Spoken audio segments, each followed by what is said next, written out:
Et je dis toujours aux nôtres qui émigrent dans ces régions-là que le jour où on se relèvera et qu'on ne sera pas la serpillière de l'humanité, les gens vont nous respecter, voire nous craindre.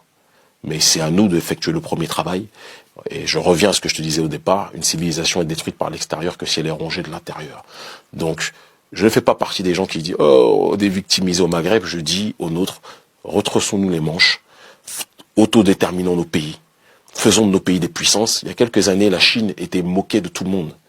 L'Inde était moquée de tout le monde. Moi, je me souviens dans la street, on disait l'Inde, c'est les Indiens, quand on les voyait à Gare du Nord ou autre, on les appelait les pac-pac ou les vendeurs de marrons. On les appelait les Apu des Simpsons. Aujourd'hui, l'Inde est une puissance qui a la bombe nucléaire. C'est pas le cas de l'Afrique. Donc je pense qu'il faut prendre en humilité, arrêter de se plaindre que tout le monde ne nous aime pas et commencer à faire en sorte qu'on s'aime nous-mêmes et qu'on s'organise nous-mêmes.